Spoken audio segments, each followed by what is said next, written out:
Mas Adi, jadi mungkinkah PDIP mengalah membiarkan Ganjar menjadi orang kedua?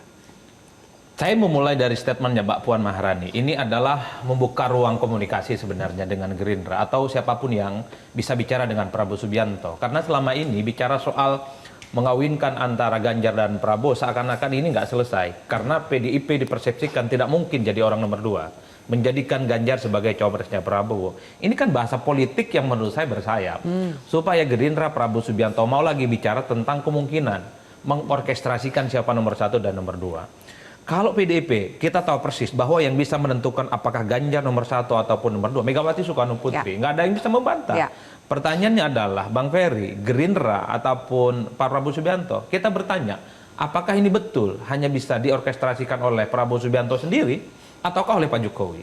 Karena orang juga tahu bahwa komunikasi politik Prabowo dengan Pak Jokowi, ini tanpa batas apapun. Bahkan Prabowo mungkin sampai hari ini satu-satunya capres yang selalu mengatakan tegak lurus dengan Pak Jokowi. Oleh karena itu Prabowo nomor satu ataupunkah nomor dua ya tergantung dengan Jokowi yang sering kita sebut sebagai mastermind, invisible hand dan seterusnya. Udah ya, akhirnya sekarang keluar nama semua kayaknya. Akhirnya tidak invisible lagi dong.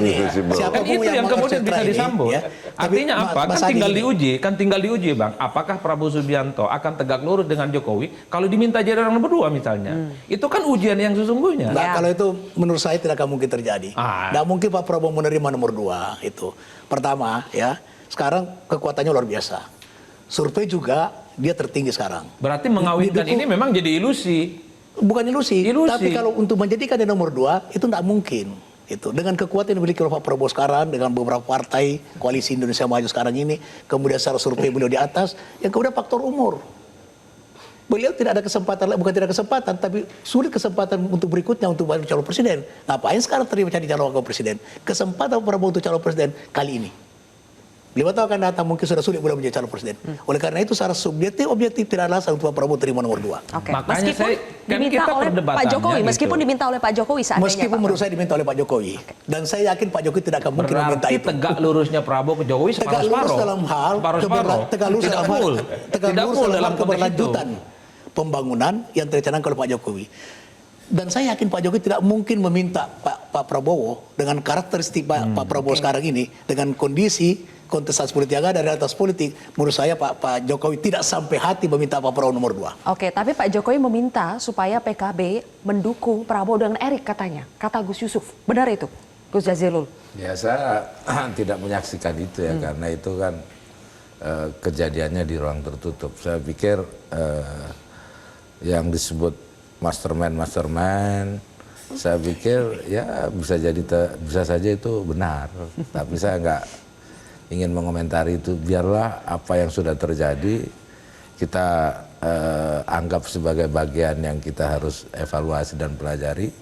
Nah hari ini kita fokus untuk memenangkan Amin, dan alhamdulillah di setiap masjid semua mengaminkan. Alhamdulillah hampir semua masjid, utamanya pas sholat maghrib, isya dan subuh. Oke. Ya, Bang Eriko kenapa? Saya mau sampaikan ini. Jadi ini menarik. Saya menarik apa yang disampaikan Mas Adi Prem maupun juga Mas Hoirul Umam. Ini kejadian ini persis seperti 2014. Dan menurut saya ini bukan suatu kejadian yang kebetulan. Di 2014 juga seperti itu. Kami di dalam posisi yang sangat dikeroyok. Jadi begini, saya mau ingatkan, PDI Perjuangan ini sudah terbentuk dengan segala proses yang pahit, yang berdarah-darah di tahun 98, 99. Jadi bagi kami, saya harus jujur menyampaikan, nanti boleh ditanyakan ke semua kader PDI Perjuangan. Sebenarnya kondisi ini sangat menguntungkan, jujur saja. Kondisi yang mana? Saat ini, artinya begini. Belum ada bacawa presnya? Itu sebenarnya di 2019 juga diputuskan pada akhir, tidak ada masalah dalam hal itu. Itu hal yang biasa. Nah, tapi apa? Bahwa dijepit dari segala hal. Nah, saya tidak tahu apakah Bapak Presiden Joko Widodo sebagai kader utama partai, saya berbeda dengan Mas Hoirul Umam, memang menghendaki hal ini, bisa saja kan, bahwa PDI Perjuangan ini memang harus dikeroyok bersama bersama kerjasamanya, dan ini nanti yang mengakibatkan, kalau mau jujur ini kita sekarang membahas secara data, hasil survei membuktikan Mas Ganjar rebound loh. Itu nyata. Sekarang selisihnya, selisihnya Bang, sekarang sudah jauh di bawah, cuma tinggal 1%. Dan saya yakin ini kalau di survei akhir bulannya atau awal bulan depan pasti sudah melampaui. Kenapa saya mau sampaikan begitu? Karena memang masyarakat melihat. Dengan melihat itu maka tidak mungkin Pak Ganjar nomor 2 kan? Loh, saya mau sampaikan bahwa itu hasil keputusan Kongres yang dijalankan oleh Ibu Mega. Abang juga sudah tahu Itu Mas Adi bisa Kongres dengan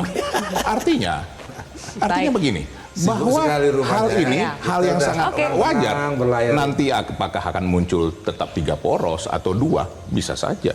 Mengenai siapa yang ini, kalau kami yakin dengan kerjasama kami survive dalam hal ini. Dan persis ini seperti 2014. Ini menarik ini nanti. Jelajahi cara baru mendapatkan informasi. Download Metro TV Extend sekarang.